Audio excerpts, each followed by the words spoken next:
Bienvenidos todos los asistentes a esta reunión y también a quienes van a escucharla después en diferido a esta conferencia que hemos llamado una conferencia conmemorativa desde la dirección del área curricular de Ciencias Humanas y Sociales a propósito de un evento tan importante y tan definitivo para la historia reciente, la historia política reciente del país, como fue la toma del Palacio de Justicia, que el profesor Pedro Luis Pemberti López la ha denominado en su charla hoy el Palacio de Justicia, las tres tomas. El profesor Pedro es abogado, especialista en Derecho Administrativo, magíster en Estudios Políticos, es doctor en Filosofía de la Universidad Pontificia Bolivariana, además que es profesor asociado al Departamento de Ciencia Política de nuestra facultad y actualmente es el coordinador de las maestrías en Estudios Políticos. Él también ha hecho publicaciones como las cláusulas excepcionales de la contratación estatal, la participación y oposición política en las constituciones políticas de Sudamérica y de igual manera un sinnúmero de artículos y de textos que caracterizan a él por su trabajo como investigador. Profesor Pemberti, bienvenido y muchas gracias por aceptar esta invitación en este espacio. Profe Renzo, un cordial saludo para usted. Gracias por propiciar un evento académico como este. Gracias al área curricular que usted bien dirige. Gracias a nuestra facultad. Sobre todo para entender y comprender un evento, aunque es muy doloroso, es muy dignificante que actualmente exista la posibilidad por parte de nuevas generaciones que en este momento les interesa un tema como el ocurrido en 1985. Vamos a dar inicio a nuestra charla en el entendido de tratar de mostrar cómo, y con la ayuda de ustedes, cómo se desarrollaron unos hechos allí que se presentaron en ese 6 y 7 de noviembre de 1985. Nosotros entendemos que fue un hecho luctuoso, que fue un hecho que tiene que conmemorarse, que tiene que reconocerse, que tiene que entenderse y comprenderse en lo que verdaderamente existió y lo que allí se presentó. Lo que quiero plantearles es mostrarles que hablar del tema del Palacio de Justicia es hablar de un evento que causa mucho dolor en este momento en las generaciones y en la historia del país. Y celebro que se esté realizando este evento porque asumo que la universidad tiene ante todo un compromiso con la sociedad de tratar y demostrar y presentar unas verdades distintas, diferentes a la que puede ser la historia oficial. Lo que quiero expresarles es que pueden existir otras verdades ante la historia que justifican y hacen necesario que sean visualizadas y que sean tenidas, para que la única verdad existente no sea la verdad oficial y que pueda existir otra forma académica de mirar los hechos pasados que de una u otra forma marcan la historia de nuestro país. Y celebro que la Universidad Nacional brinda esa posibilidad de que presentemos una versión distinta a lo que es lo oficial, porque también nosotros recogemos que no pueden existir pueblos sin historia. Pueblos ahistóricos solo están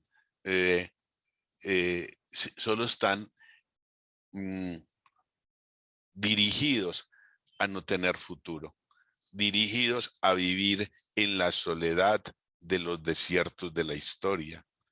En este sentido, entonces, si de pronto hago rápido la presentación, les pido disculpas a los asistentes, pero lo que estoy buscando es que evacuar todo lo que tenga preparado para que al final podamos conversar si a bien ustedes lo tienen.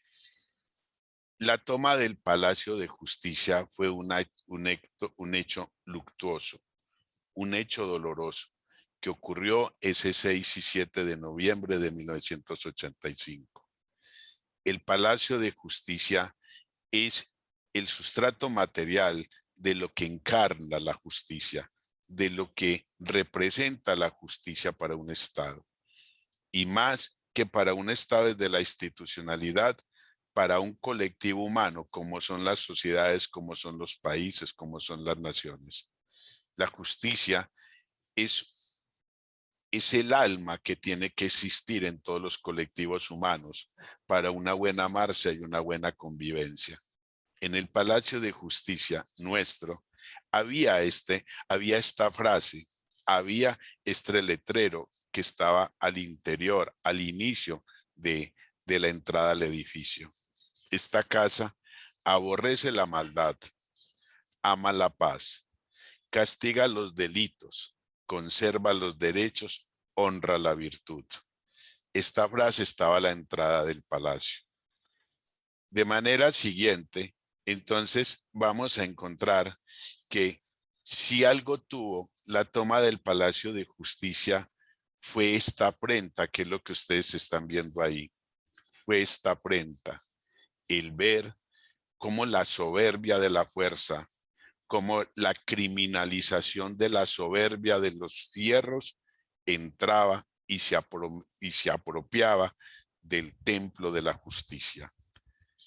Esta imagen que ustedes ven es lo más doloroso que puede entender cualquier persona aficionada, añorante de la justicia. No puede existir la fuerza irracional, la fuerza desmedida, ¿sí?, invadiendo los espacios de la sana justicia, de la virtud de la justicia. La llamo las tres tomas porque hay un hecho significativo que lo vamos a trabajar durante esta charla. Es ver cómo existieron tres tomas, no las dos tomas como la historia oficial la ha venido vendiendo desde hace años. Hay una tercera toma que de pronto puede ser de mucho alimento para entender verdaderamente lo que pasó. Hagamos primero una contextualización de esos años 80. A nivel internacional existían unas figuras, unos fenómenos particulares. El mundo todavía se movía en la Guerra Fría, en la guerra bipolar entre lo que era capitalismo, lo que era comunismo, lo que era el bloque del imperialismo norteamericano y el bloque, si se quiere, del imperialismo soviético. El mundo estaba dividido en dos. Era un mundo donde existían dos imperios. Al inicio de los 80 se planteaba un tema propio en todos los escenarios académicos y económicos. Se vislumbraba, se iniciaba el inicio de lo que iba a ser el Estado neoliberal, la nueva forma, la nueva manera de organizar la economía mundial. Y cómo desde el imperialismo norteamericano, en alianza con ese otrora imperio, el imperio británico, existía la yunta por terminar con el comunismo. Entonces, existen además de ese personaje como Margaret Thatcher y Ronald Reagan, también existe ese otro personaje que fue Juan Pablo II, que fue demasiado importante para lo que va a significar después, que es la caída del imperialismo soviético o del imperio soviético. A nivel latinoamericano, ¿qué es lo que se presentaba desde los años 60? Hay de manera clara, sobre todo en el cono sur de Sudamérica, un conjunto de dictaduras militares que eran los que protegían, salvaguardaban el predio lo que se llamaba la órbita de influencia del Imperio norteamericano, y entonces estaban bajo el mando de los militares. Lo que había claro en este momento, en los años 80, es que la defensa de lo que era el capitalismo, la defensa de lo que representaba ese orden manejado desde el Imperio norteamericano, estaba bajo la bota militar. Una bota militar que trabajaba de manera ordenada, de manera coordinada, de manera reaccionaria y de manera represiva, que es lo que se ha conocido como la Operación Cóndor o el Plan Cóndor, que no era sino un plan orquestado y sistematizado desde las dictaduras, desde las botas militares, como la estrategia para enfrentar cualquier expresión de contrainsurgencia, de contradicción y de enfrentamiento a ese modelo capitalista. Otro fenómeno muy claro que existió en los años 80 es que todos estos países tercermundistas en determinado momento se vieron abocados, se vieron invadidos de una deuda externa que se volvió impagable. A nivel colombiano, habían dos situaciones muy claras en esta contextualización rápida que pretendo hacer. El manejo político del país, el manejo político que venía haciéndose desde el Estado, estaba caracterizado por un artículo preciso que estaba en la Constitución del 86, que era el artículo 121. En el artículo 121, denominado el estado de sitio, lo que establecía y consagraba era que el Ejecutivo, en cabeza del presidente de la República, podía gobernar con unas facultades extraordinarias, omnímodas, absolutistas, y desde ahí, desde ese totalitarismo, de un totalitarismo supuestamente moderado, invadía de manera extraordinaria el ejercicio del gobierno.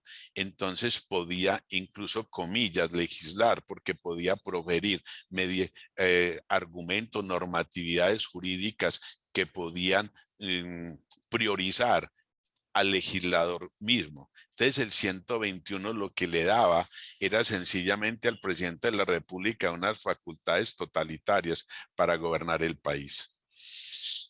El gobierno anterior al presidente que de los hechos de Marras que nos van a traer era el expresidente Julio César Turbay Ayala, que va desde el año 78 al año 82. Fue un presidente que trabajó, gobernó de la mano directa de los militares.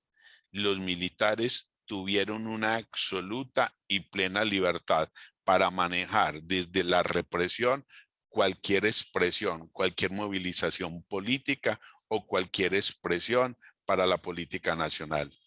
Esa junta nefasta entre el Ejecutivo y las fuerzas militares se vieron frente a unas medidas absurdas, abusivas de lo que debía ser, de lo que era esa bota militar en los civiles. Por ejemplo, ahí tienen esas dos denominaciones que era el Estatuto de Seguridad. El Estatuto de Seguridad fue un conjunto de normas que se establecieron en Colombia para reprimir sin límites, para reprimir sin límites cualquier expresión de participación política de terceras fuerzas o de expresiones ciudadanas que estuvieran en contravía o en oposición a las posturas oficiales. Y si alguien se atrevía a enfrentar, si alguien se atrevía a organizarse, tenían perfectamente organizada lo que se llamaba la justicia penal militar. Lo que había allí de manera clara entonces era una bota militar desbordada, sin límites, una bota militar exagerada, negadora, violadora de los derechos humanos, de los derechos ciudadanos, y una justicia penal militar que desde el ejercicio del derecho, desde una perspectiva claramente militarista, lo que hacían era legalizar a través de la vía judicial esos desmanes, utilizando y judicializando cualquier expresión de oposición o de protesta a ese régimen represivo. Sin embargo, aún así existieron un conjunto en América Latina de expresiones subversivas, de expresiones ilegales que fueron producto de lo que se denominó el poquismo, o como una consecuencia clara de lo que se conoce como la Revolución Cubana.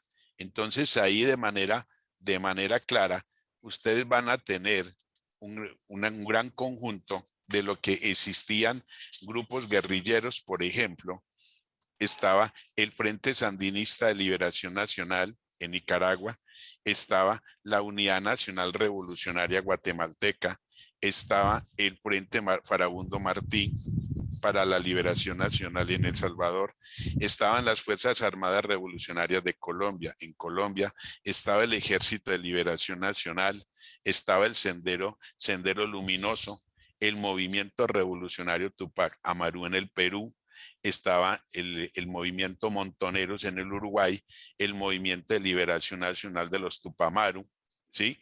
Y el movimiento de izquierda revolucionaria, MIR, en Chile. Entonces, existían grupos guerrilleros en toda América Latina. Colombia estaba también partícipe con alguna presencia de serios grupos subversivos que nacieron en los años 60. Y llegamos a los años 70. El 19 de abril en las elecciones se presenta allí un claro, hoy reconocido, hoy probado y documentado fraude en las elecciones de 1970 que condujeron y fueron la fuente para que luego surgiera un movimiento subversivo que fue el movimiento 19 de abril, M19. De todas maneras, el país tenía una situación muy particular. En Colombia había una ausencia de gobierno, había una ausencia de civilidad. Esa ausencia de civilidad, en términos muy utilizados por el maestro Carlos Gaviria Díaz, es la cracia. La cracia es la ausencia de gobierno, la ausencia de Estado. Teníamos un presidente muy pelele, muy direccionado a los lineamientos de los militares. Y había una ausencia, una grave ausencia de normatividad. Y no porque no existiera la normatividad, abundaban los códigos, abundaba la legislación, pero la anomia quiere decir es que no había eficacia, no había aplicación, no era una sociedad que se manejara desde el derecho, desde la conducta jurídica, desde la regulación de la normatividad jurídica. Entonces había una ausencia de gobierno y había una ausencia de normatividad. Era una sociedad totalmente, un Estado totalmente acrático y totalmente anómico. Esta charla, como la estamos planteando, la vamos a plantear en 3 escenarios. ¿Qué ocurrió antes de las tomas? ¿Qué ocurrió durante las tomas? ¿Y qué pasó después de las tomas? ¿Quiénes eran los actores de las tomas para las tomas? Estaba la rama judicial y en representación de básicamente la rama judicial teníamos a la Corte Suprema de Justicia, al Consejo de Estado. Había un gobierno en cabeza del presidente de la República, Belisario Betancur, unos militares que tenían una línea muy particular de comportamiento, que es la que vamos a hablar y que la que vamos a mirar. Existía el M19 como el otro actor importante, pero paralelo a estos actores que les he mencionado, hay 2 temas claros que no podemos dejar pasar en los años 80. Es el narcotráfico por medio de los carteles de la droga, y el tema de la extradición. Eso nos va a llevar a entonces que empecemos a abordar esto. Cuando hablamos de la rama judicial, ¿qué estamos diciendo? La rama judicial como rama del poder público, la rama judicial tenía unas particularidades, y esta es una de las cosas que más genera dolor en lo que pasó en esta luctuosa fecha de 1985, que había una rama judicial que se había personado desde hacía rato como un gran garante, como un gran protector de los derechos humanos. si alguien era un contrapeso, si alguien está estableciendo un equilibrio con esa forma represiva de ejercicio del poder por parte del Ejecutivo y los militares, era la rama judicial. A tal punto que llegaron a tener un reconocimiento, los magistrados que allí estaban, llegaron a tener un reconocimiento de que el mismo M-19 se toma el Palacio de Justicia porque está convencido que en la rama judicial encuentra unos funcionarios, unos servidores públicos probos, ¿sí?, que representaban verdaderamente las necesidades ciudadanas. Se ha reconocido y lo han planteado que esta Corte Suprema era una Corte Suprema liberal, garantista, protectora de los derechos humanos. Y se les ha identificado como que era una Corte Suprema de Justicia muy de la línea de lo que era la escuela de la Universidad Externado en Bogotá, porque seis magistrados de los que cayeron provenían de esta universidad. De todas maneras, los magistrados no eran magistrados que verdaderamente encarnaran las élites tradicionales del país. Lo otro, para que esta Corte Suprema de Justicia se haya ganado ese nombre entre la ciudadanía, es que eran unos magistrados que se enfrentaban a los abusos y a las extralimitaciones del gobierno. Entonces ya venían existiendo un conjunto de sentencias, de decisiones al interior de estos magistrados que estaban iniciando investigaciones penales contra la oficialidad, contra muchos de los comandantes que en ese momento representaban o dirigían la fuerza pública. Ya existían condenas, como la ven ustedes, donde verdaderamente se condenaba al Estado por tortura oficial. Y se ha reconocido en este sentido, tal vez, que es el primer Estado en el mundo que desde la oficialidad reconoce la tortura oficial. Ahí tienen ustedes referenciadas la tortura que se probó en esa sentencia que fue reconocida en el Consejo de Estado y que se condena al Estado oficialmente por la tortura. También estaba una degradación de que se había probado que en determinados espacios militares, en sedes militares, se estaban realizando torturas. Por ejemplo, la tercera brigada, como en determinado momento el comandante Almarales del M-19 se lo denuncia al ministro de Gobierno, Jorge Mario Eastman. Ya habían denuncias que mostraban entonces los abusos militares. ¿Por qué el M-19 se toma el Palacio de Justicia? El M-19 creía que la Corte Suprema de Justicia era la reserva moral del gobierno. Estaba convencido que esa corte era la reserva moral del Estado. Esa tesis la defiende la cónyuge, la compañera del comandante Andrés Almarales. El Poder Judicial está integrado principalmente por gente de clase media que con grandes esfuerzos ha podido sobresalir. Lo que quiero mostrarles, les decía ahora, los magistrados que teníamos en ese momento no eran producto del desfinazgo político o de apellidos tradicionales. Eran ilustres juristas que habían construido desde el conocimiento, desde la academia, desde su producción intelectual, un nombre y habían ido escalando. Por eso también quedó muy claro, y eso lo han sostenido muchos, que cuando se arrasa con el Palacio de Justicia, era que esos magistrados les faltaba doliente en las altas esferas del Estado. Eran magistrados sin dolientes, eran magistrados sin tuviera quien hablara por ellos o los defendían, porque ellos no representaban el establecimiento tradicional, las élites tradicionales. El exprocurador Alfonso Gómez Méndez llegó a expresar cuando enjuicia el papel del M-19, es que el M-19, y lo mismo lo dice Carlos Gaviria, sobrevaloró, sobredimensionó la Corte Suprema de Justicia. Esa es la estupidez política del M-19. No es que quisieran asesinar a los magistrados, es que fueron torpes políticamente. Creyeron que los magistrados eran importantes para el Estado. Y hace él mismo la comparación con Pablo Escobar, porque Pablo Escobar después sí fue efectivo y logró arrodillar el Estado como él mismo lo plantea, porque Pablo Escobar lo que hizo fue secuestrar gente del establecimiento, gente de las élites, que sí les dolía. Entonces, cuando Pablo Escobar hizo y recogió una gran cantidad de civiles que representaban el establecimiento lo escuchó y negoció. El gobierno de Belisario Betancur desde un principio choca con los militares.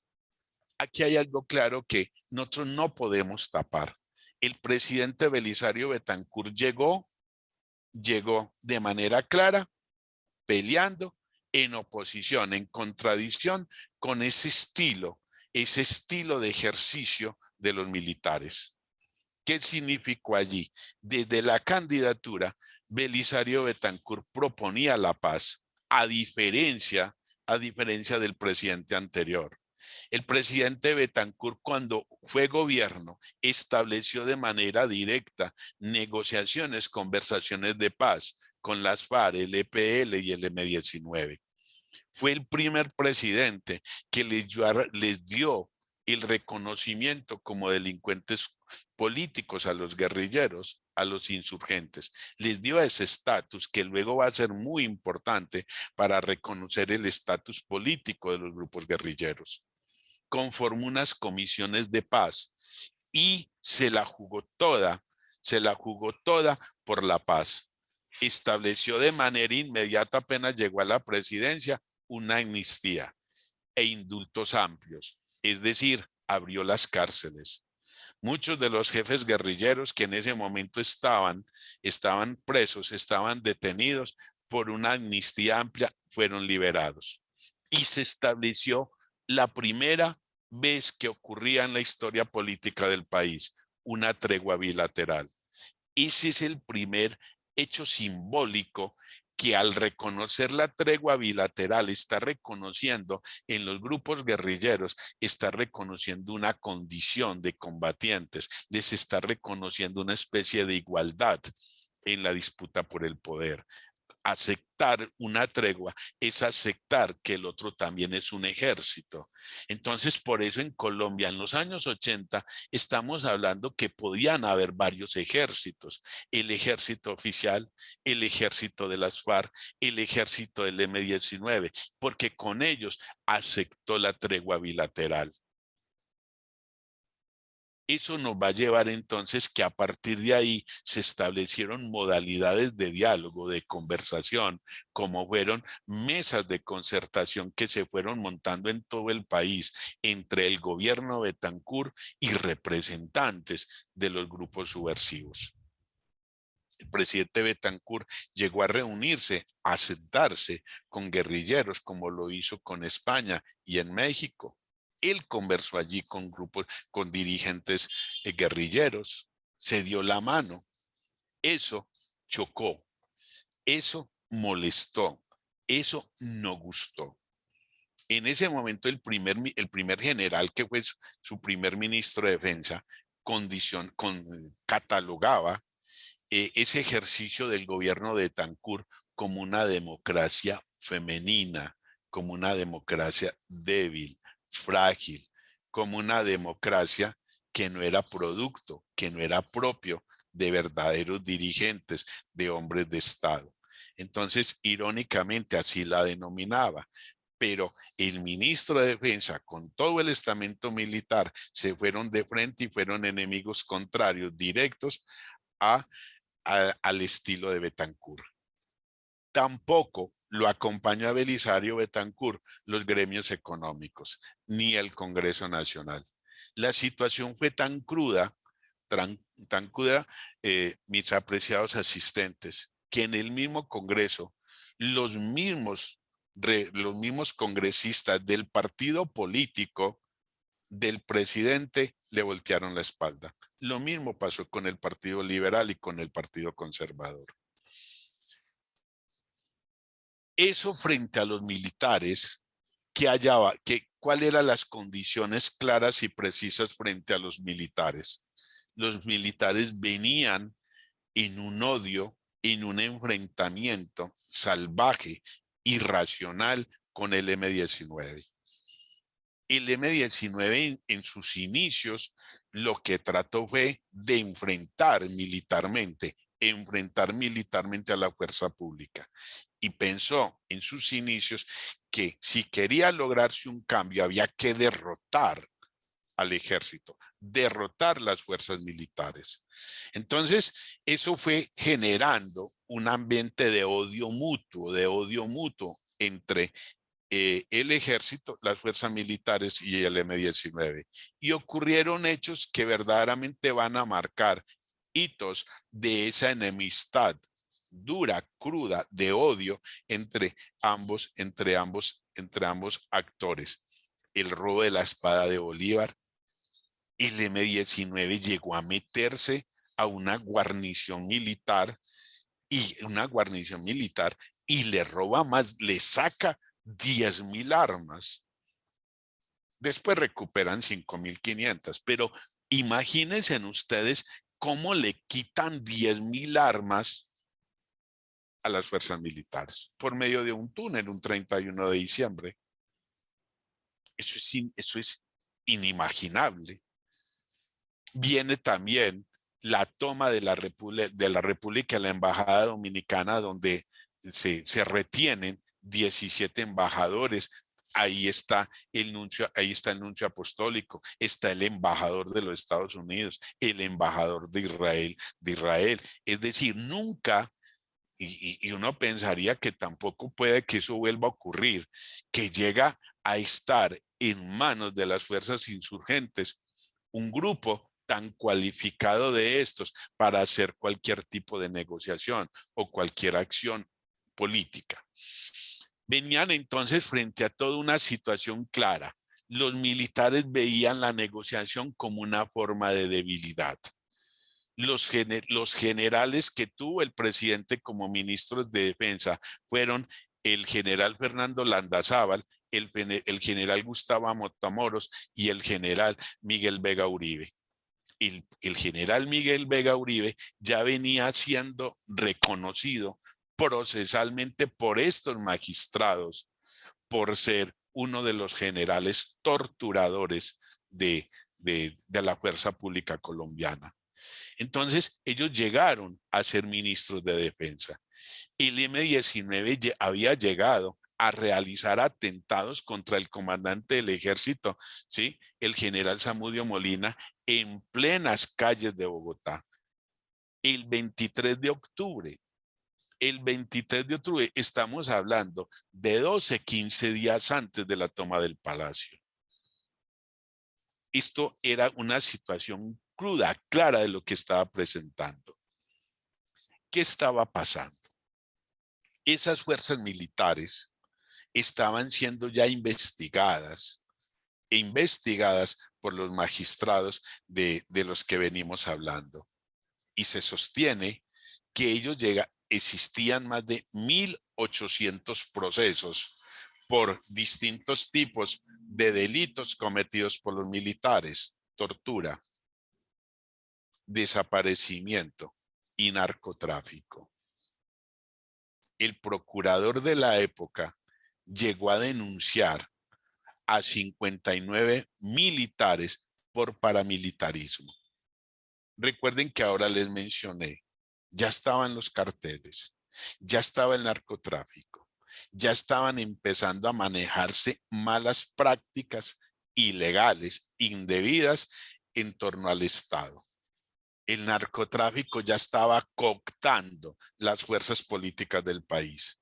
Ya una de esas fue el paramilitarismo. Ese procurador Carlos Jiménez Gómez ya tenía denuncias claras de militares con nombre propio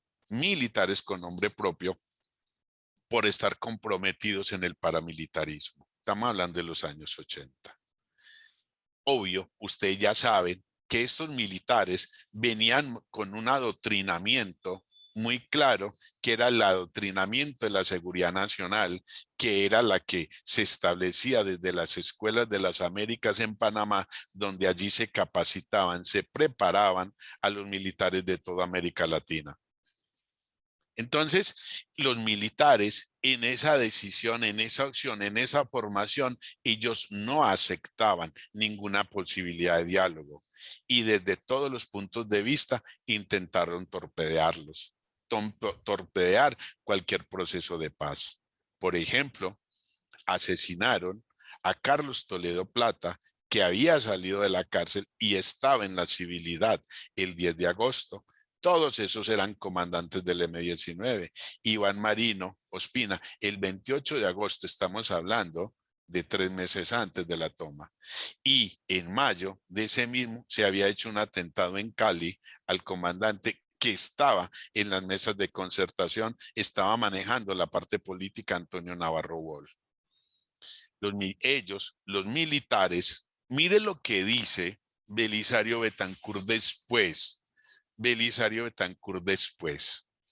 Ellos, los militares, venían de una mentalidad de muchos años atrás, que era la metodología del tratamiento militar, y de repente llegaba un presidente que les cambia la metodología de la noche a la mañana. El tratamiento de los movimientos subversivos era diferente de la manera que se apreciaba en otros foros académicos y por otros gobiernos. Quizá cometí el error de entrada de no hacer pedagogía con los mandos militares más profundamente. Esto lo dice el presidente. El presidente gobernó y creyó que con discurso y creyó que con órdenes de presidente de la República sometía a los militares. Y los militares son una élite de poder del país. Una élite que lleva 200 años y que tienen vuelo propio y que tienen idiosincrasia propia y que tienen un ADN cultural propio, tienen un discurso propio. Ellos hacen parte del país y piensan de manera distinta a todos nosotros. Ellos son unos actores propios del país, ¿sí? Los militares sabían de la toma. Los militares de todas las formas, de todas las maneras, ya estaban enterados. Y aquí es donde ven una cuestión que yo los llamo a la reflexión. Todos sabían de la toma del palacio. Lo sabían los militares, lo sabían los mismos magistrados. Los magistrados sabían que ya existían indicios, existían trabajos de inteligencia donde les demostraban que se iban a tomar el palacio. Pues que nunca creyeron que eso que los iban a dejar solos. Los militares lo sabían y entonces vieron la mejor oportunidad para hacer del Palacio de Justicia una trampa, una ratonera. Mejor dicho, los estaban esperando. Y lo dice la mujer de Andrés Almarales. El descubrimiento del plan para tomarse el palacio era real. El ejército sabía que se iba a hacer y por eso estuvieron listos. Ellos los estaban esperando. Ahora, les decía esa fuerza que realmente tienen las fuerzas militares en Colombia.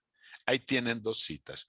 Un magistrado de la Corte Suprema de Justicia que dice, el poder real no está en manos de la autoridad civil, sino de la autoridad militar.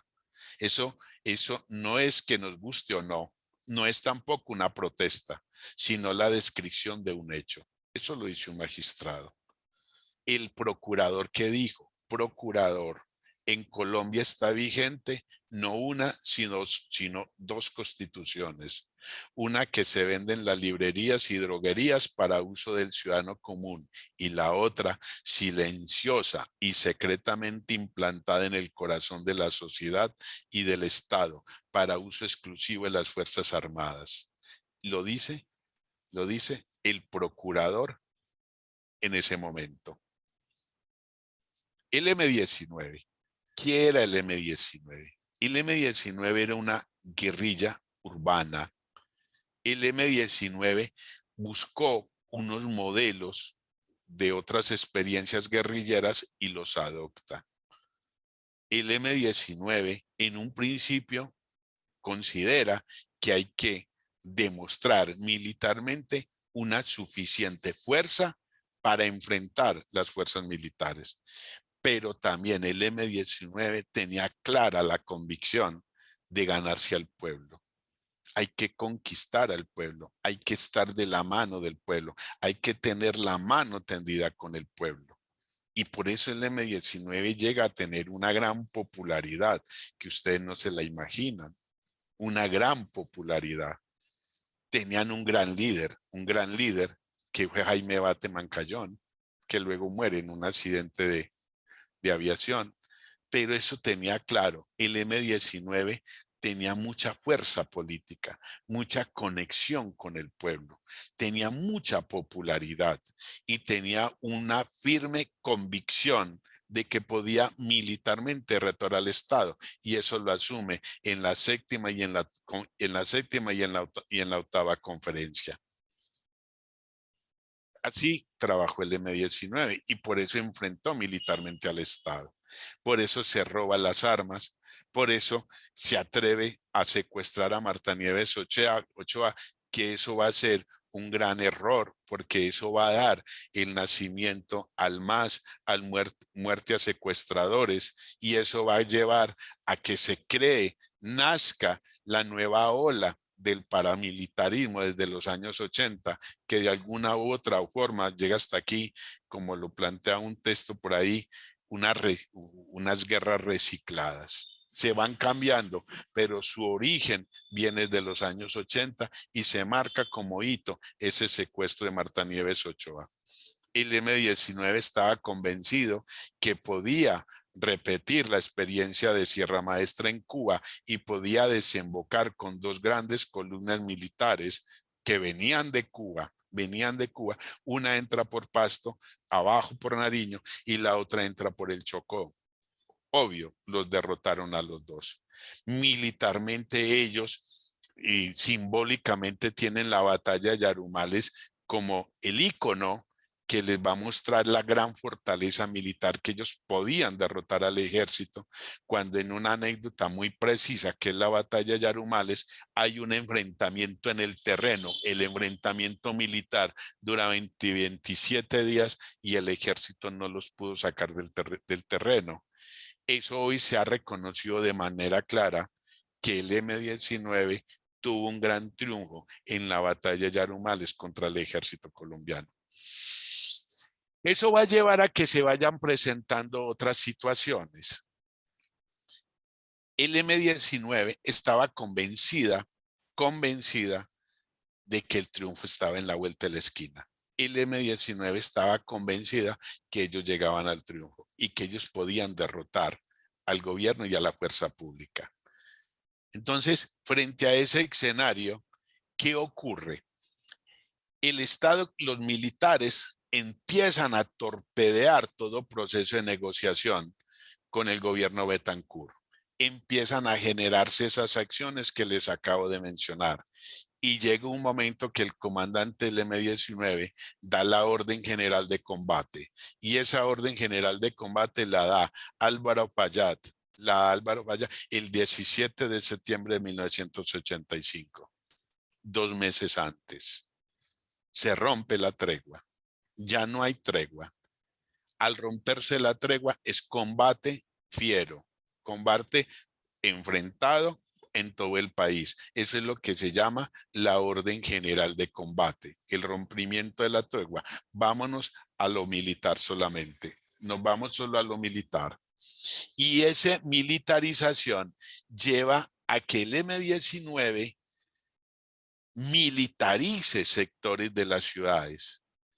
Y aparece una figura que luego hay que estudiarla, porque es muy importante en estos procesos históricos del país, la figura del miliciano. El miliciano es el combatiente de ciudad. Eso que ustedes ven ahí eran unas especies de boletines que repartía el M-19, y si ustedes ven, lo que hay ahí es un joven con un fusil patrullando la ciudad.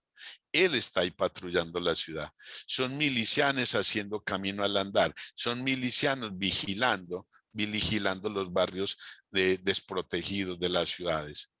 Ustedes después van a encontrar, por ejemplo, que Siloé fue un espacio plenamente copado por el M-19, pues, como un espacio muy propio para su lucha política y su lucha militar. A raíz de esa situación, entonces, el M-19 decide tomarse el Palacio de Justicia. ¿Quiénes son los comandantes de la operación? Los ideólogos son Álvaro Fayad y Alfonso Yaqui. Al interior del M-19 hubo disputas. Hay quienes no aceptaban esa acción militar tomarse en el Palacio de Justicia. Por ejemplo, José Riaño, él decía, no, el Congreso. No nos tomemos el Palacio de Justicia, tomémonos el Congreso. Fue rechazado. A Navarro le aseguraron que no se iban a tomar el Congreso, porque él lo dijo después, lo expresó después, pero ya había una decisión tomada. Y los comandantes de la acción militar de la toma del palacio en lo militar era Luis Otero, pero de todas maneras los dirigentes políticos están encabezados por Andrés Almarales y Alfonso Yaqui. ¿Cómo se denominó la operación? La operación Antonio Nariño, por los derechos del hombre. El comando eran 42 guerrilleros, eran 42, pero no lograron entrar sino 35. Un grupo de 7, por un semáforo, no logró entrar. Por un detalle en la entrada, por segundos, esos 7 no lograron entrar. Esos 7 eran los encargados de cuidar el sótano, de responder por el sótano. Ese cascabel, ese carro que les mostré ahora, ese tanque, no hubiera podido entrar si esos 7 hubieran entrado, porque esos 7 son los que llevaban las minas antitanques. Ahora, esos 42 guerrilleros, ¿quién eran? Eran los mejores combatientes que tenía el M-19. Vera Grave lo dice, eran los mejores hombres y las mejores mujeres. Eran los más aguerridos militarmente, los más preparados. Ellos sabían a qué iban y estaban convencidos que ellos tenían que dar combate desde las 11:30 de la mañana hasta las 7 de la noche. 6, 7 de la noche. Ellos estaban convencidos que después, cuando empezara la noche y se confundieran guerrilleros con rehenes, ellos estaban convencidos que el gobierno iba a parar la arremetida. Es decir, que la reacción militar no llegaba sino hasta las 6, 7 de la noche. Este era el M-19. A tal punto, al lado izquierdo ustedes tienen los comandantes. Ahí está Álvaro Fayad, Navarro, Iván Marino, Carlos Pizarro y Boris. Esos son comandantes. Al lado derecho, ustedes tienen ese día, de manera anecdótica, ellos estaban convencidos que iban para el triunfo. Ese beso, ese se llamó el beso del adiós. Ellos dos son dos combatientes que iban a participar. Clara Elena Enciso, ahorita la vemos, esa guerrillera fue la única que salió viva. El Vencio Ruiz es uno de los comandantes que tenían la responsabilidad de la acción. Entonces ellos, antes de salir a la toma del palacio, ellos tenían un fotógrafo y se tomaron unas fotos. Y hay algunas fotos que hoy circulan. Porque ellos eran pareja, es la que he recogido para mostrarles, que se llama el beso del adiós. La toma del palacio, lo que dice la compañera de Almarales, la toma del palacio fue un error porque no era el momento. Su objetivo principal era indicado porque no se podía seguir hablando de un proceso de paz cuando se estaba masacrando a la gente, y nosotros no podíamos seguir soportando eso. A raíz de la arremetida a las fuerzas militares, como hoy, las matanzas contra dirigentes políticos, combatientes, líderes de todas las envergaduras eran ajusticiados. Había una represión desmedida como hoy. La diferencia es que en esa época el M-19 fue alguien que asumió eso. Hoy no lo asume nadie para defender a todos estos que se están ajusticiando de una u otra forma. El narcotráfico es un elemento que apareció en la historia del país y permea hasta hoy, llega hasta hoy. El narcotráfico invadió la sociedad colombiana en todas las formas y llevó al Estado colombiano a una guerra.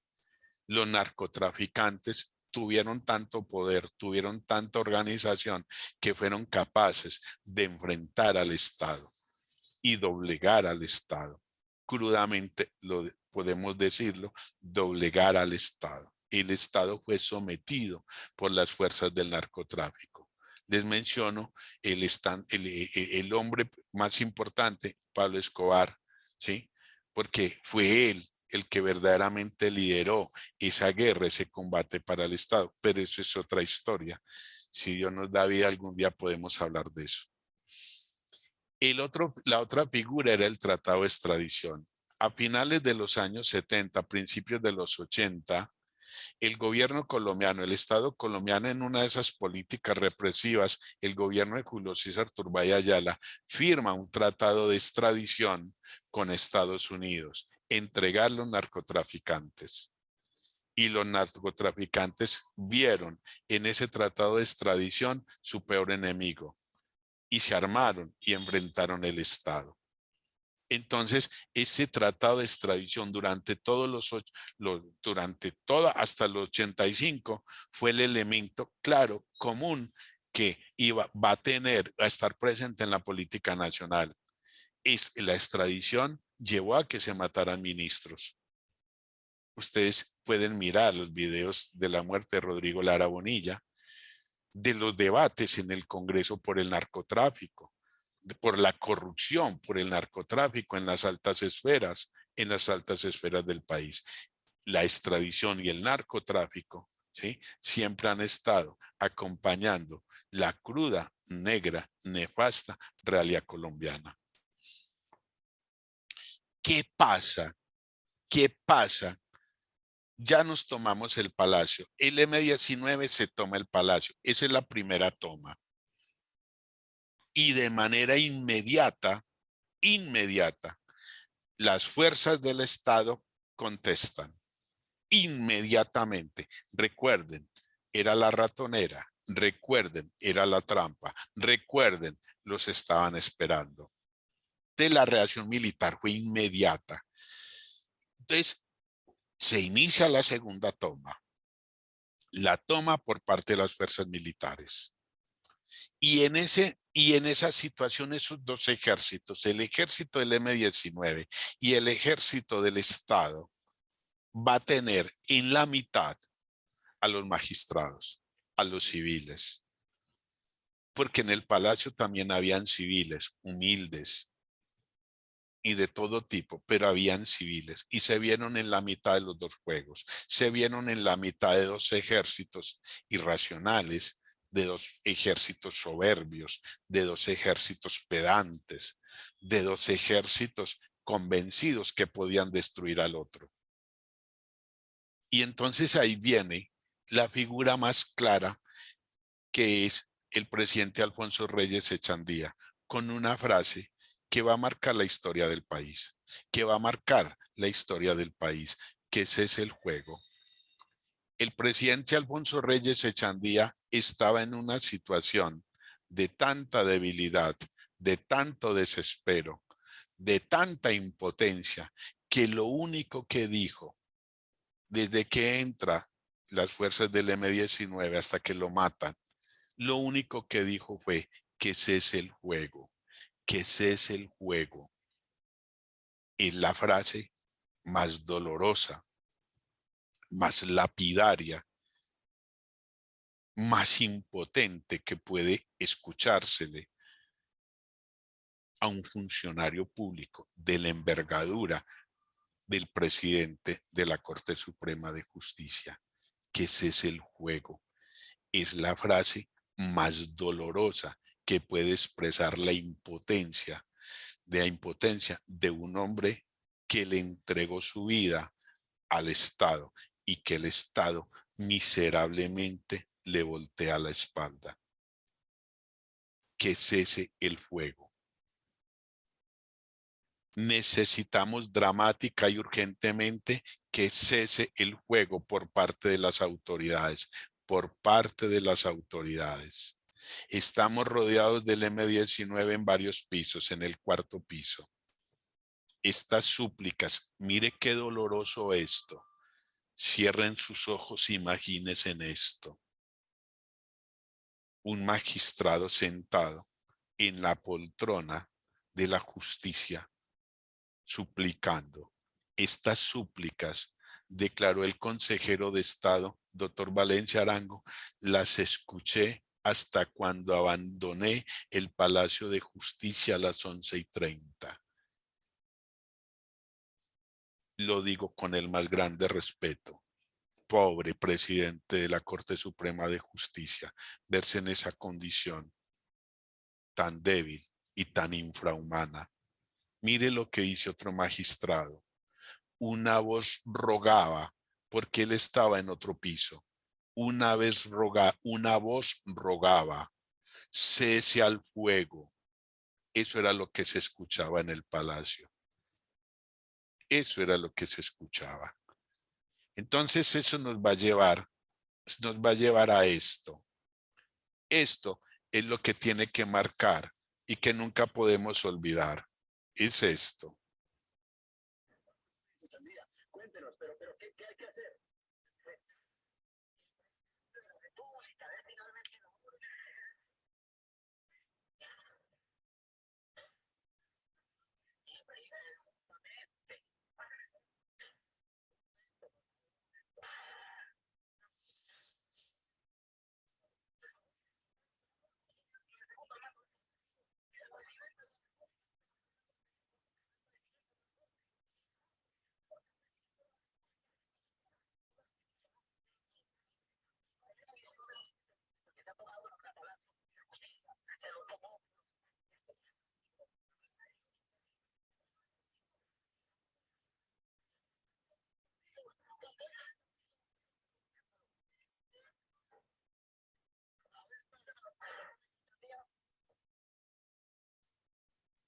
Son los tanques, los del ejército que le están disparando a los magistrados. Pero no solo Reyes Echandía rogaba, también rogaba Gaona Cruz, reconocido hoy en el mundo como una de las mentes más brillantes, del derecho administrativo y el derecho constitucional. Llame a Óscar Alarcón y al doctor Inestrosa, rector del externado, y dígales que no nos dejen morir. Lo que nunca va a saber Gaona Cruz es que el rector Fernando Inestrosa autorizó, convalidó, estuvo de acuerdo con el presidente de la República para que no dialogara, para que no negociara. Él nunca lo entendió. Existieron muchos intentos de diálogo. Lo intenta Carlos Urán. Enseguida encontramos a Carlos Urán. Lo intenta Reyes Echandía, el hijo. Yesid, el hijo. Lo intenta Álvaro Villegas Moreno, que era el presidente del Congreso, con el magistrado Pedro Elías Serrano. Lo intenta García Márquez. Está en el libro de Ana Carrigan. García Márquez y lo intenta, hace los intentos para que el gobierno dé la orden de que cesaran de disparar. Entonces, frente a eso, magistrados que no estaban en el palacio fueron hasta el Palacio de Nariño para decirle al presidente, pare eso, y no lo pararon, no lo pararon. Ese cese al fuego nos ha marcado generaciones.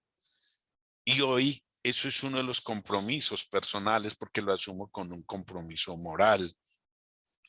Es de que las nuevas generaciones no olviden esto, que cese el fuego. Ahí pueden ver ustedes, ahí están, un decano de la facultad de una de las universidades de Medellín, el presidente del Tribunal Superior y el maestro Carlos Gaviria. Que cese el fuego.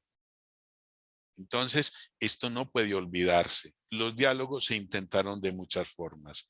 Los ministros nunca estuvieron de acuerdo con los diálogos. Y los expresidentes apoyaron al presidente de la República y los candidatos a la presidencia también. Entonces ellos lo único que planteaban era, con los guerrilleros, el único diálogo que en determinado momento se presentó fue dialogar para un diálogo humanitario, solo para buscar la liberación de los magistrados. Solo en determinado momento se abrió esa ventana. Algunos ministros de manera precisa insistieron que se intentara un diálogo humanitario para buscar salvarle la vida a los magistrados. Las esposas de los magistrados fueron desoídas, fueron ignoradas. Los hijos de los magistrados fueron desconocidos. La prensa, mire cómo se atrevió a hablar de Alfonso Reyes Echandía y lo hace Guillermo Cano. Con todo el respeto que tenemos por la memoria del doctor Reyes Echandía, creemos sinceramente que el ilustre magistrado tuvo un instante infortunado al hacer tal petición. Ese Guillermo Cano muere un mes después, acribillado, muerto en su carro, saliendo de su trabajo. También muere asesinado Guillermo Cano. Y él era en ese momento el director del Espectador. ¿Qué hacen los militares? Los militares, viene la segunda toma, que les mencioné, son 3 tomas. Viene la segunda toma. Estaba comandada por Jesús Arias Cabrales, hoy condenado. Y desde un principio las órdenes de él, esto está totalmente documentado en muchos textos, es fuego, fuego, mucho fuego, no paran de disparar, dinamiten lo que tengan que dinamitar, utilicen los cañones. Habían retirado la vigilancia. Cuando el M-19 entre, no había vigilancia en el edificio. Habían 2 o 3 de esas vigilancias privadas para mirar, para molestarlo a uno y mirar el bolso de las mujeres. Es lo único que hacen. El palacio era una ratonera. Lo primero que se toma los militares fue el servicio eléctrico y manejaban todo el sistema eléctrico dentro del palacio. Y ellos quitaban la luz a la hora que quisiera para que dispararan a cualquiera. Y esa es una de las grandes violaciones del derecho de gentes. Se omitió el deber de precaución. El Palacio de Justicia tuvo incendios de esta magnitud. Esto que ustedes están viendo es uno de los incendios del Palacio de Justicia. Esto fue lo que existió allí, los infiernos, la caldera del diablo. Mírenlo ahí. Esos fueron los incendios que había en el palacio.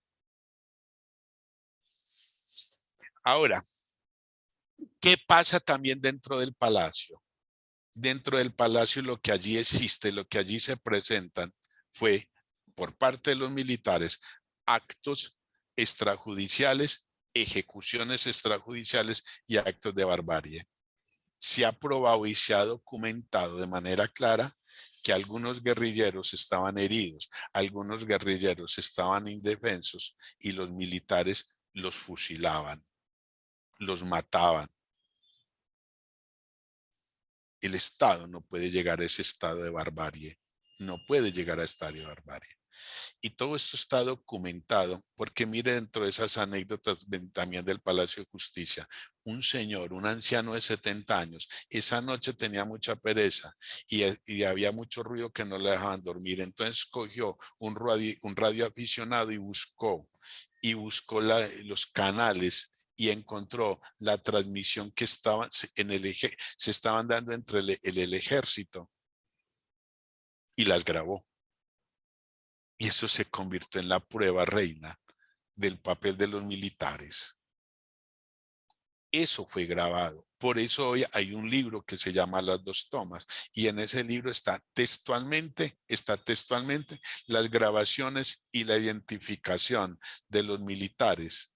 Lo hace, mire qué anecdótica, un señor de 70 años. Cerca, en la zona donde estaban ocurriendo los hechos, los cadáveres en la toma del palacio que hicieron, los mismos militares los incendiaban, les echaban gasolina y los prendían, los movían de una parte para otra, los desintegraban para evitar la investigación, para que la investigación no arrojara nada. Lo que sí queda claro, voy a tratar de ir avanzando, es que los magistrados, ningún civil muere por las armas del M-19, ninguno. Eso se demostró y está totalmente documentado. Las balas que matan a los magistrados no provienen de las armas del M-19. Los magistrados, unos murieron a bala y otros murieron por granadas. Eso hoy está, insisto, totalmente documentado. Ahora, ¿las armas de dónde salieron? Hay versiones. Las armas se compraban en Maicao, venían de Nicaragua, porque el gobierno de Venezuela, de Carlos Andrés Pérez en ese momento, le daba armas a los guerrilleros en Nicaragua para tumbar a Somoza. Otros dicen que venían de El Salvador, ¿sí? Otros dicen que las adquirieron en el mercado negro. Algunos dicen que las adquirieron en ciertos lugares de Antioquia. Sigo avanzando.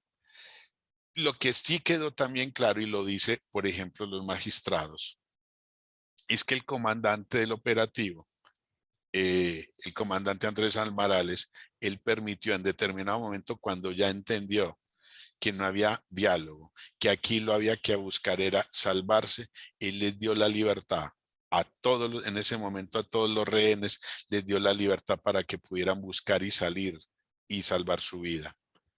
Eso sí también quedó demostrado, por eso traigo esa cita de un magistrado. El que da la orden de liberación de los rehenes fue el mismo comandante del M-19. Ahora, viene la tercera toma. Yo les había dicho que existían 2 tomas. Hay una tercera toma. Y la voy a leer.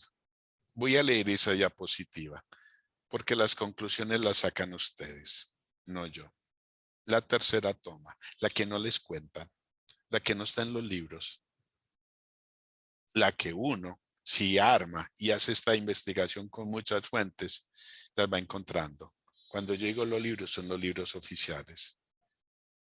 Hay un libro que es muy claro y que narra todo esto, que es de Germán Castro Caicedo.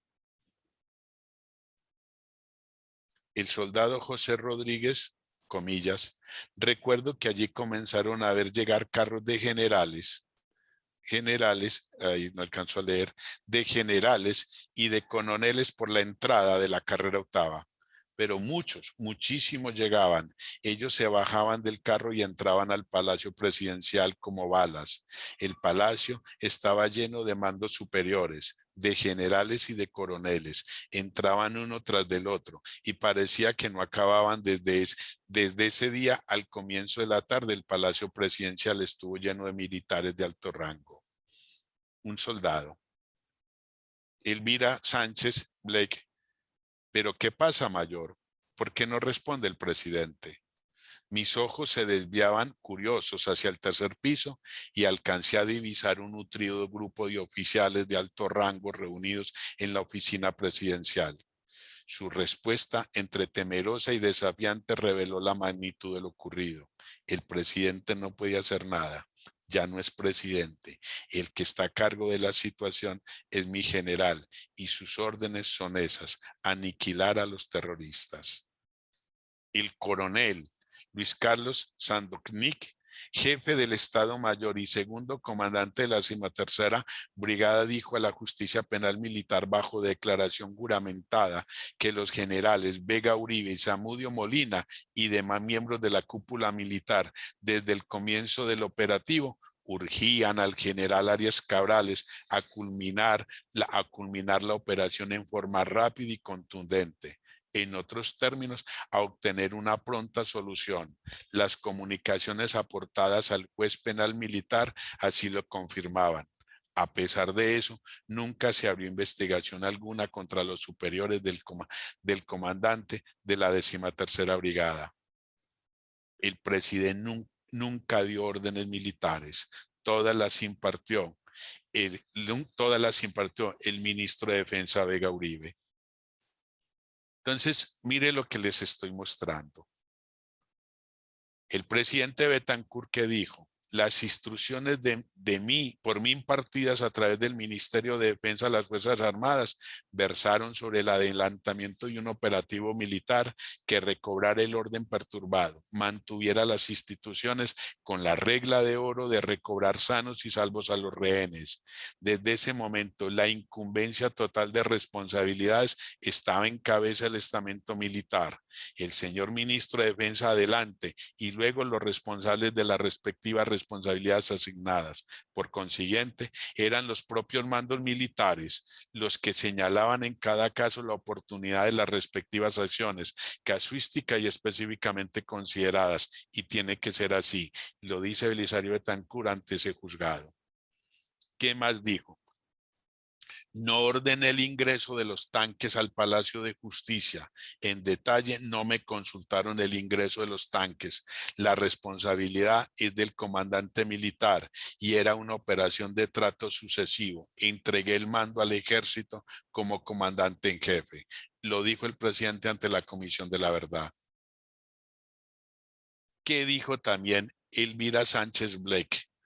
Fui una de la que cité ahora, fui una de las personas que conocieron de primera mano el secuestro de que fueron objeto el presidente y sus ministros por parte de los militares y la toma ilegítima del poder que asumieron por la fuerza. Presencié luego, impávida, la responsabilidad injusta que recayó sobre Betancur cuando los militares lo devolvieron a su cargo, incapaces de afrontar el magnicidio ocasionado por ellos. Ahí tienen las citas. Aquí está lo del palacio, lo del incendio. El único expediente que no se reconstruyó era uno contra el ministro de Defensa General Miguel Vega Uribe. Entonces me devuelvo para concluir. ¿Ven la tercera toma? El Palacio de Nariño fue tomado por los militares. Esa es la tercera toma que ustedes no encuentran en la historia oficial. ¿Qué pasa después? Terminó la toma. ¿Y cuáles son los resultados? Mire. Judicialmente hoy hay más de 25 sentencias. Regla general, todos condenando a las fuerzas militares por tortura, por desaparecimiento. Hoy, el tratado de extradición fue declarado inexequible al año siguiente. Al año siguiente. Y el magistrado que propuso, que fue ponente para tumbar ese tratado de extradición, luego muere asesinado el 3 de junio de 1993 en Medellín. Si ustedes ven esa fecha, todavía está la guerra contra el narcotráfico, contra los carteles. Si ven la fecha, Pablo Escobar todavía está vivo. Pablo Escobar muere en diciembre del 93. Entonces, hasta que se llega a la Constitución del 91, cuando en la Constitución del 91 se elimina, se suprime la extradición. Ahora, al presidente de la República lo denuncian ante la Cámara de Representantes, ante la Comisión de Acusaciones, y en ella hacían parte liberales y conservadores. ¿Cuál fue la gran conclusión? Fue un acto típico de gobernar.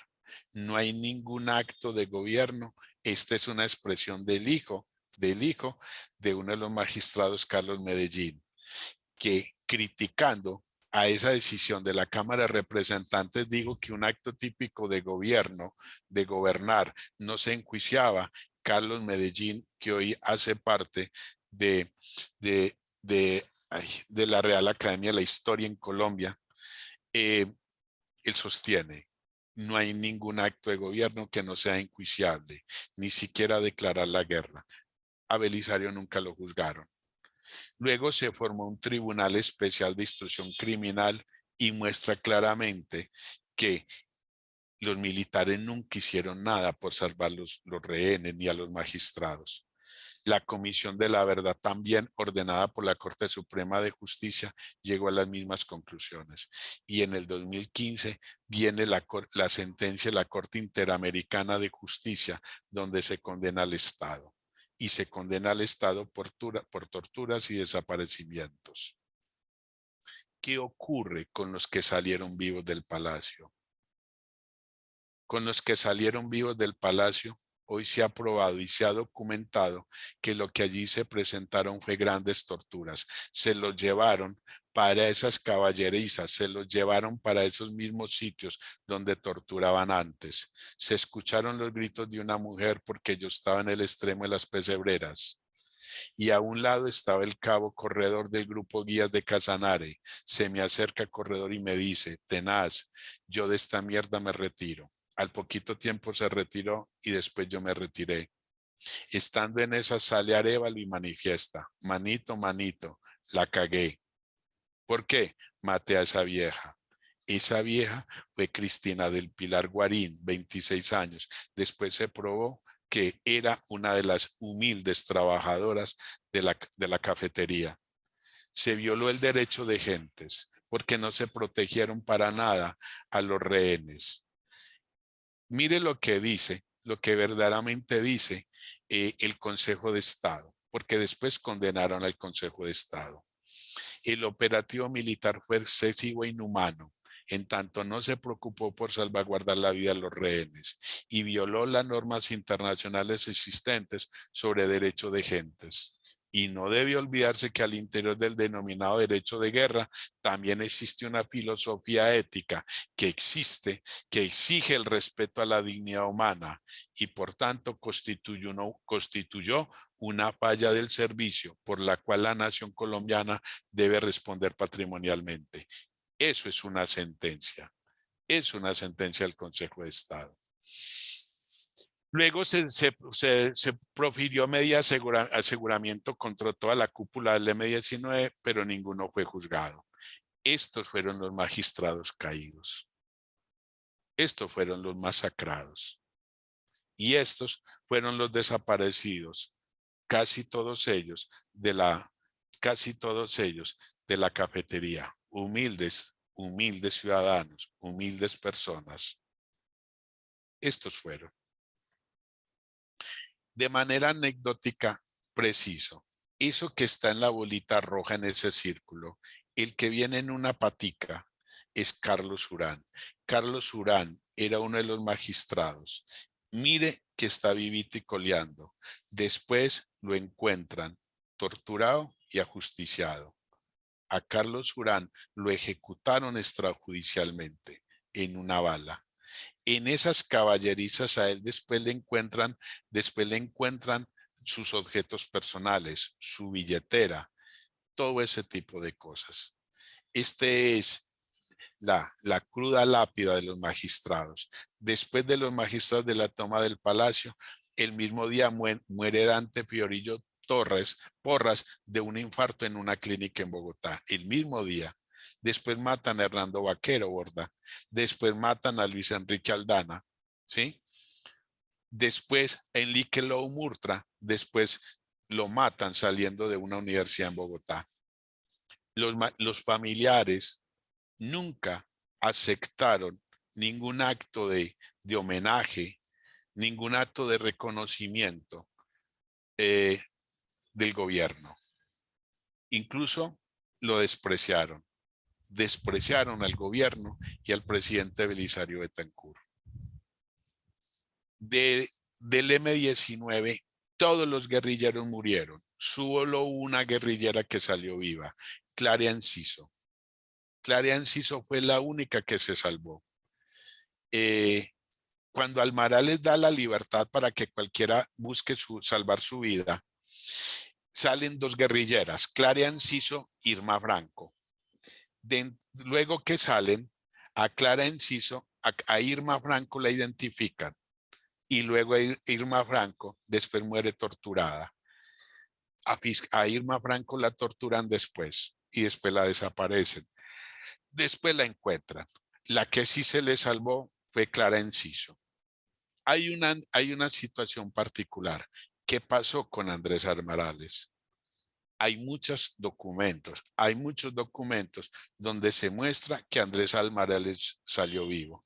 Clara Enciso es esta. Esta es Clara Enciso. Esta es la foto que se toman el mismo día que yo les dije que había un fotógrafo. Mire el uniforme que tienen. Ellos iban por un operativo. Es más, ellos iban, estaban convencidos y se pusieron bonitas porque iban a salir en los periódicos, iban a salir en las revistas del mundo, entonces tenían que ir bien organizaditas. Pero mire la vestimenta que llevaba. Esta fue la que salió viva. De Andrés Almarales se probó que salió vivo. Mire datos. Como el caso de Almarales, que salió vivo, fue llevado al Charri Solano, herido en una pierna simplemente, una herida normal, sin gravedad. Fue asesinado y regresado a Palacio con el fin de mostrar que había sido muerto en combate. Mire lo que dice la mujer de Andrés Almarales. Andrés Almarales salió vivo, pero lo entraron de nuevo al Palacio muerto. Está hablando la compañera Andrés Almarales. Cuando dieron la noticia de su muerte, hablé con alguna gente y les dije que me iba inmediatamente para el Palacio de Justicia a recoger el cuerpo. Gente del mismo gobierno me llamó y me dijo que no fuera a cometer esa locura, que estábamos en guerra, que estábamos en golpe de Estado. Ni ellos mismos podían responder por mi vida. Esa noche, cuando Vega Uribe dijo que los cadáveres iban a ser enterrados en una fosa común, un grupo de gente amiga se robó el cadáver de Andrés, se lo llevaron y lo metieron en un congelador. Pasaron muchas horas y hasta la medianoche me avisaron que el cadáver estaba a salvo, que no nos preocupáramos. El caso de Andrés Almarales. Luego los otros cadáveres los tiraron. Algunos los tiraron en las zonas aledañas al cementerio central en Bogotá. Esos muertos no tenían derecho a morir a ser enterrados en un campo santo. Los enterraban en fosas por fuera del cementerio. Y también de manera anecdótica, un extranjero que estaba por ahí tomando fotos, tomó esas fotos y esas fotos después se convirtieron en pruebas de lo que habían hecho con esos cadáveres. En las torturas, en la parte de abajo, imagínense en esto, en esas pesebreras, en esas caballerizas, los que estaban allí, los que salieron vivos y los fueron llevados a los torturados, ¿sí? Mire lo que colocaban pedacitos en las paredes. Aquí estuvieron fulano y sutano, pero nosotros los botábamos. Esos fueron después desaparecidos. Entonces eso es lo que pasó. Porque hay una anécdota que también después recogieron muchas pruebas. Estos mismos soldados rasos, estos mismos soldados llevaban razones y llevaban con un teléfono, llamaban a los familiares. Tal familiar está en tal parte. Vaya, búsquenlo, insistan que está vivo. Insistan. Hay muchas pruebas de soldados rasos que salían y llamaban a los familiares. Hay una curiosidad. Uno de ellos era el chofer de un magistrado. El magistrado, un día le regaló un anillo a este chofer. El chofer que estaba siendo torturado le dice al soldado, llévele este anillo a tal magistrado.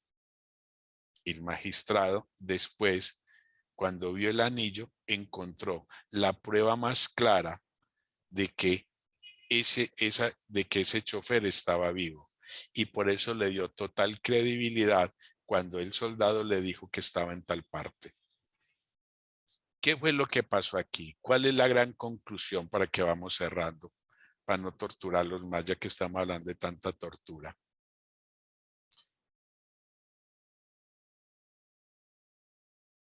El presidente de la República es responsable. El presidente de la República, lo dice el hijo de Carlos Medellín, no tuvo la autoridad moral ni intelectual, ni siquiera la valentía de decir, paren la operación militar hasta que yo diga. Bernardo Ramírez, ¿qué dijo? En su momento ministro, fue un golpe de estado técnico.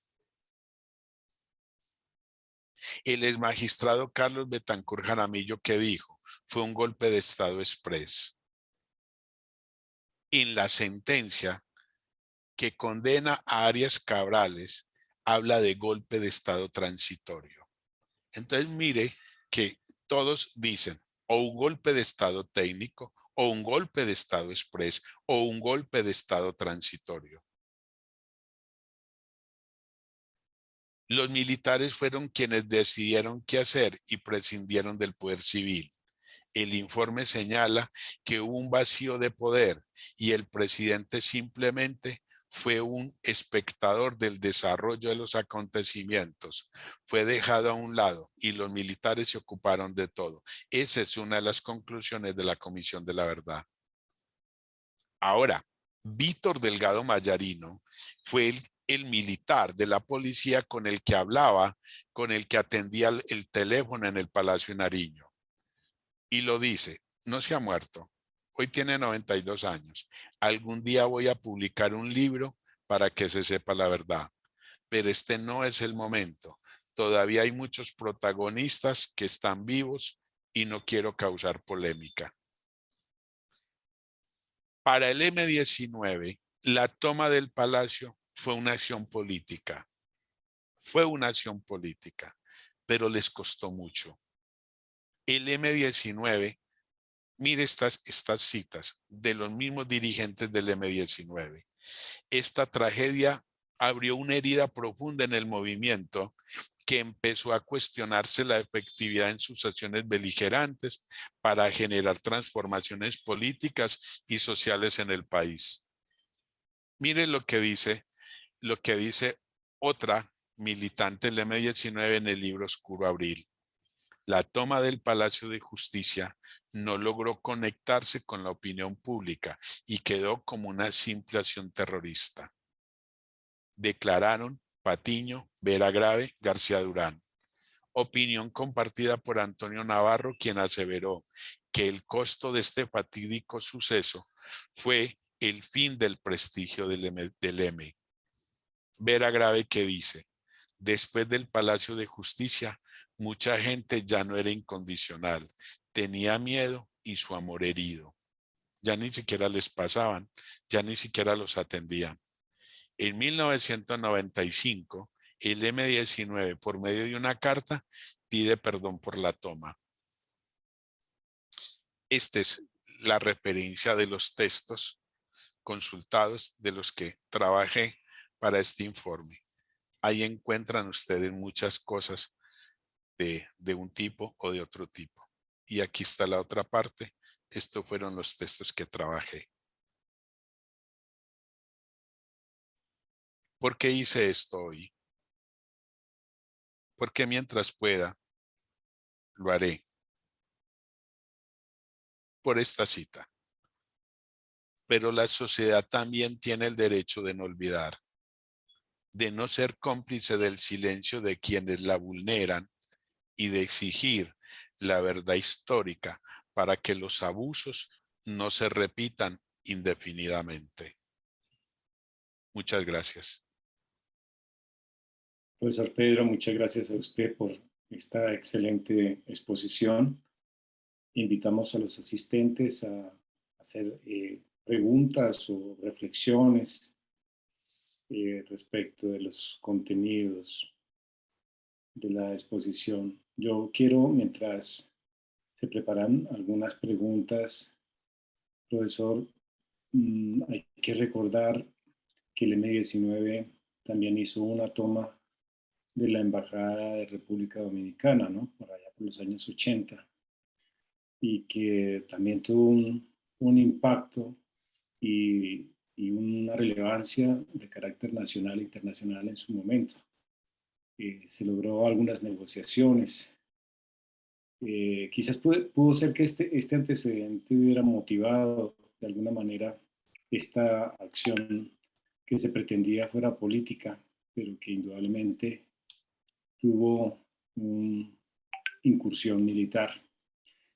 Y una incursión que me recuerda también el caso del movimiento revolucionario Tupac Amaru en Perú en el 96, cuando se hizo la toma de la residencia del embajador de Japón, que en aquella época prácticamente fue un escenario bien complejo porque fueron casi 800 rehenes que fueron liberados rápidamente. Finalmente llegaron a 71, 72 rehenes que también fueron militares, liberados, pero con una incursión armada de las Fuerzas Armadas de Perú.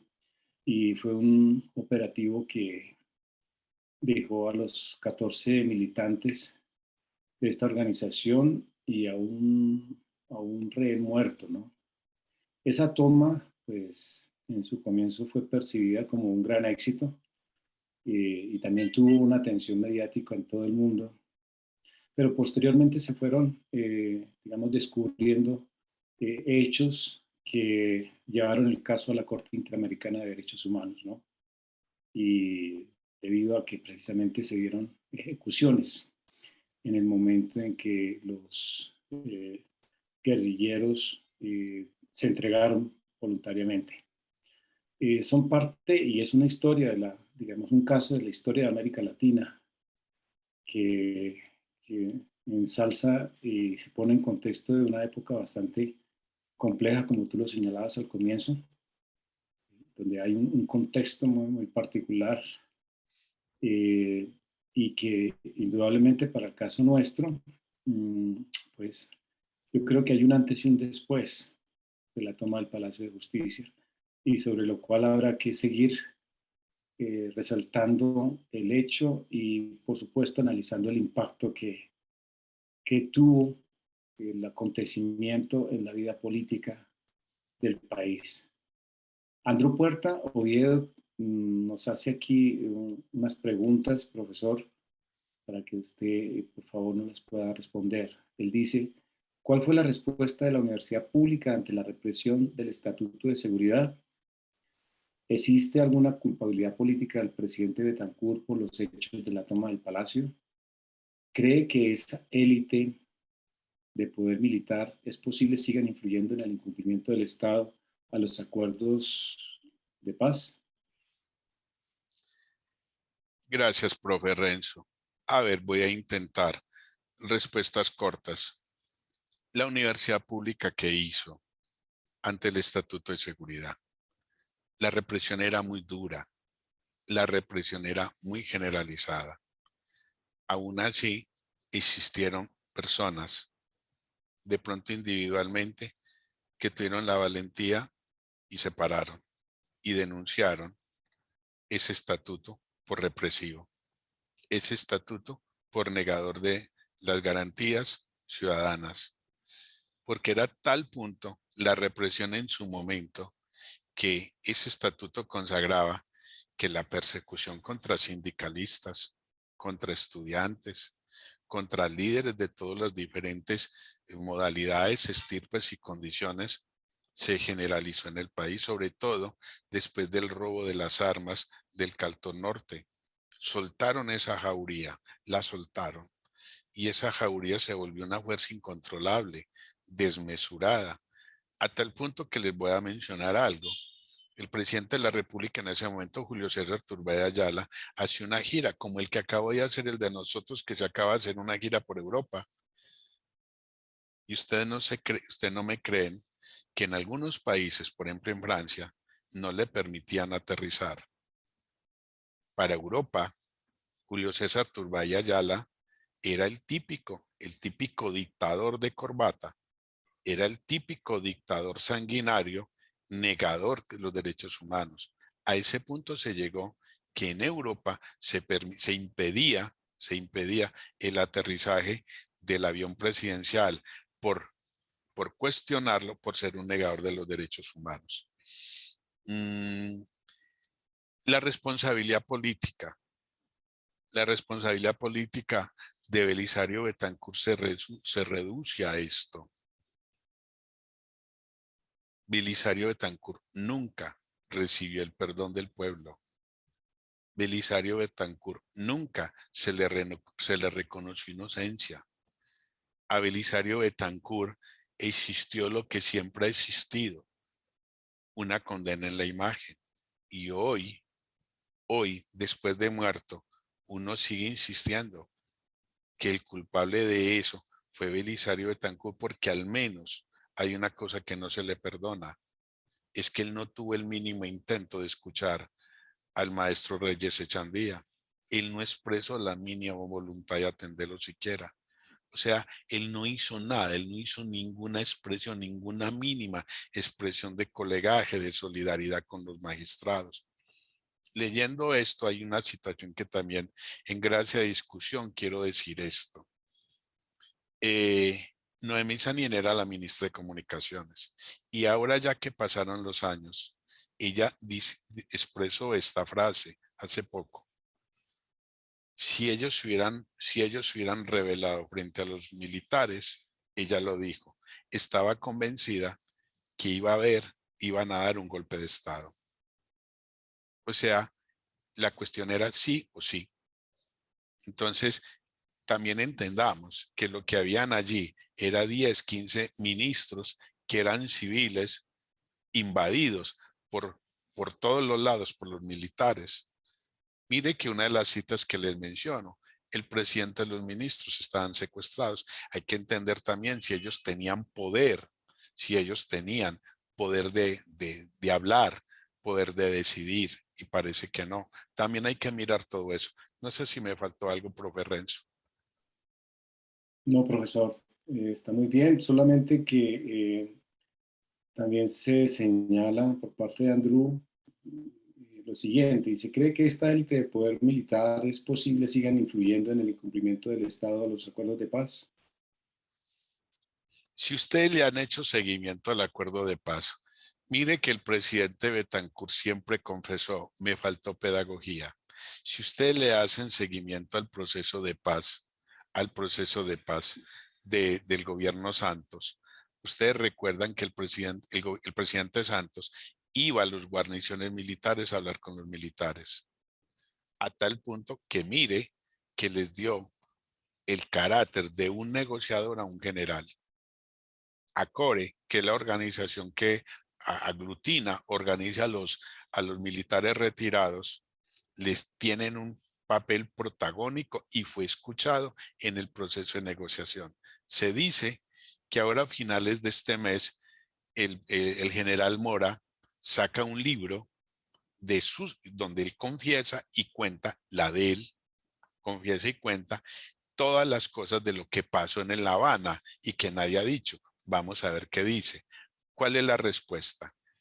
Los militares sí han tenido claro frente a los últimos presidentes dos modelos.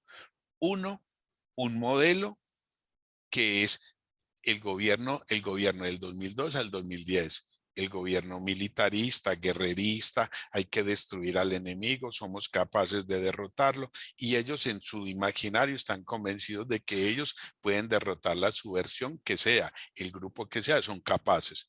Pero hay otro grupo también dentro de la estructura, dentro de la élite militar, que también le apuesta al diálogo, le apuesta a la paz, le apuesta a un manejo civilista, que puede entender de que también el papel de los militares no solamente represión, no solamente es persecución, no solamente es una actitud guerrerista, también hay otro sector, y eso se vio en el proceso de paz. Unos que los llamaban a calificar servicio, y hoy este gobierno en el que estamos también trató de recoger lo que se han llamado los militares toperos. Los militares troperos son aquellos de acción, son aquellos de campo, son aquellos de acción militar. Entonces hoy supuestamente estamos en una cúpula militar muy tropera. Es eso. Muy bien. Nos llega una pregunta por parte de Natalia Vargas. No obstante, también allí escribió: profesor, muchas gracias por su excelente presentación, muy esclarecedora. Natalia nos dice: ¿qué opina de los militares involucrados en la retoma que se han acogido a la JEP? Hay una cuestión que es clara, Natalia. Hay una cuestión que es clara. El momento que tiene el país hoy nos lleva a pensar qué tanto tenemos que sacrificar de justicia, qué tanto tenemos que sacrificar de verdad y qué tanto tenemos que hacer sacrificios para conseguir la paz. Esa es la ecuación que a nosotros nos han planteado. Nosotros desde la universidad tenemos que reflexionar.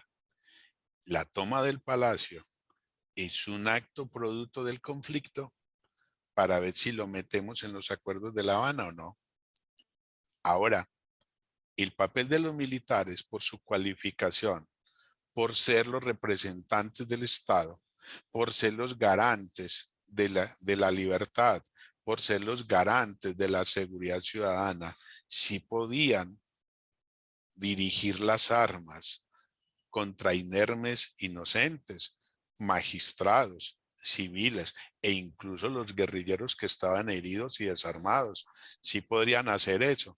Esa es la catarsis que nosotros tenemos que hacer para pensar cuál es el paso si queremos seguir mirando hacia el futuro, cuál es el paso que tenemos que dar. Y tenemos que hacer en una balanza el equilibrio que nos muestre, qué es lo que nos puede llevar a una sociedad mejor. Ese es el juego que hay que hacer. Es ese. Muy bien, profesor. Vamos a darle el espacio tal vez para una pregunta a Daniel, Daniel Arboleda.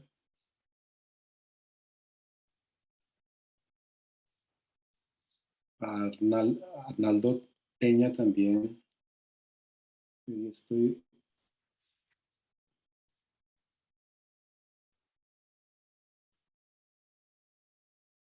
Me dice que no está activado el micrófono. Voy a mirar a ver si puedo hacer algo acá.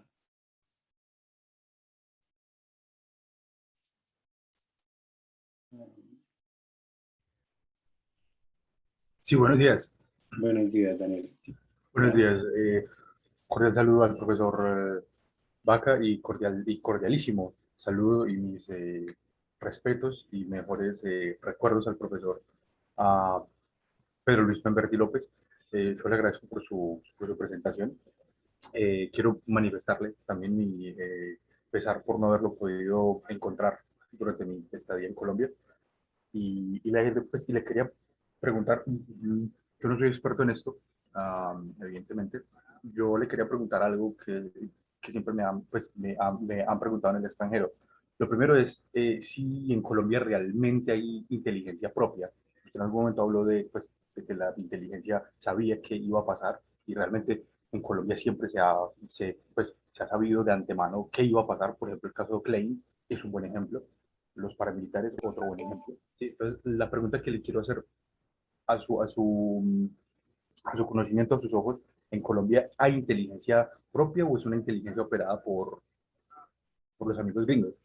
La segunda pregunta es, leyendo sobre Gaddafi, la Yamahira y Libia, en algún momento leí que Navarro Wolf, uno de los integrantes del M-19, había ido hasta allá, hasta Libia, a comprarle armas, por allá en los 80, ¿no? Cuando él apoyaba el terrorismo internacional, ¿no? Eh, la pregunta es si eso es cierto o eso es mentira, porque pues eso tiene un alcance enorme, ¿no? Tiene una idea de contenido enorme. Gracias, profesor, y mis saludos y mis respetos. Escuchamos al otro, le contestamos, profe Renzo, como usted decida.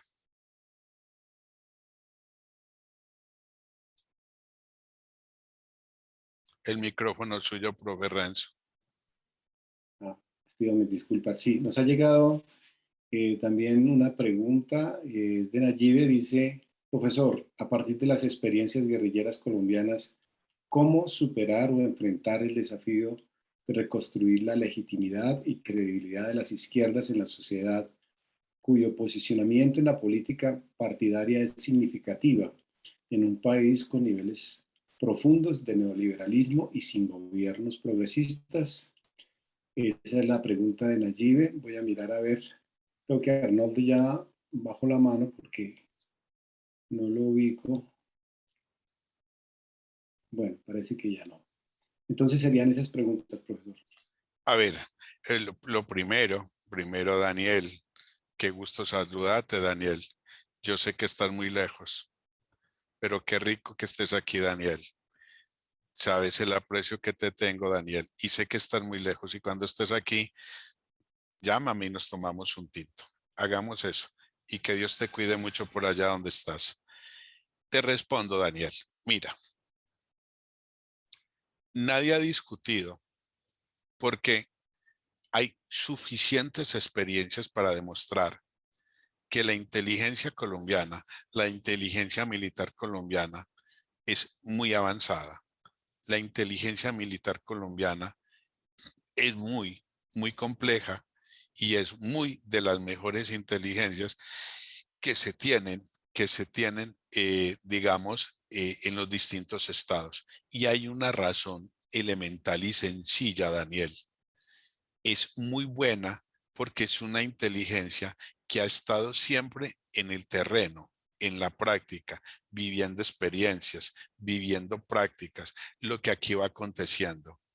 Entonces, es más, es una inteligencia, escúcheme lo que voy a decir, de exportación, porque las situaciones, las circunstancialidades que ocurren aquí, los eventos que ocurren aquí en Colombia y en la forma, en la velocidad en la que ocurren, no se presentan en ningún país del mundo.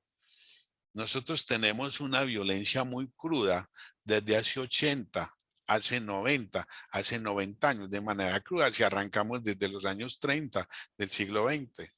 Desde los años 30 nosotros venimos en una constante violencia de todas las formas y todas las maneras. Entonces, desde ese punto de vista, la inteligencia colombiana es muy buena. Lo que pasa es que es ideologizada de otra forma precisa. Una cosa es la capacidad de la inteligencia y otra cosa es la ideologización que tienen esas fuerzas. En lo de Gaddafi, en lo de Libia, eso es cierto, eso es cierto. Es que no se le olvide una cosa, Daniel. El mercado negro del armamento, el mercado negro del armamento está abierto al postor que usted quiera en cualquier parte del mundo. Recuerde que llegó un momento que el M-19 trajo aviones llenos de armas. Recuerden que aquí existieron anécdotas de aviones que tuvieron que aterrizar en los ríos. ¿Y esos de dónde venían esos armamentos? Del mercado negro. Y recordemos siempre que Mohamed Gaddafi siempre fue un impulsor de grupos rebeldes en el mundo. Gaddafi siempre tuvo cercanías, por ejemplo, con el gobierno cubano. Entonces, desde ese punto de vista, y Gaddafi llegó un momento en que Gaddafi tenía mucho poder económico. Entonces, desde esa perspectiva, no es nada descabellado el que el M-19 haya acudido a Gaddafi. Claro, no es descabellado, porque Gaddafi era una persona que en ese sentido también era un promotor de las luchas de liberación. No se le olvide que Gaddafi fue el líder de la resistencia libia en su momento y él llega en un acto de rebeldía. No se le olvide que eh, Mukhtar fue el padre, el jefe, el padre político de Gaddafi y Mukhtar es el líder de la resistencia libia cuando peleó contra el fascismo italiano por la liberación de Italia. Entonces ahí le doy esos elementos. La izquierda, hay una cosa que muy clara, no identifique quién fue el que hizo la pregunta. Mire, la izquierda en Colombia es otro de los temas bien interesantes para estudiar por una cosa, porque así como la inteligencia es muy ideologizada, foránea, la izquierda colombiana en sus periodos también ha sido muy ideologizada desde el extranjero. Entonces usted va a encontrar siempre fuerzas de la izquierda, va a encontrar partidos de la izquierda, va a encontrar movimientos de izquierda, ideologías de izquierda que no siempre tienen una ideología sentada, fundada en un nacionalismo nuestro. Usted va a encontrar vertientes de izquierda con una fuerza, línea tal, línea esta o línea la otra. Entonces, hay una multiplicidad ideológica que va a encontrar en Colombia, actores que va a encontrar, personas interesadas que acepten y comulguen con esas ideologías foráneas. Entonces, para contestarle, la legitimidad de la izquierda, ¿cuándo se puede encontrar?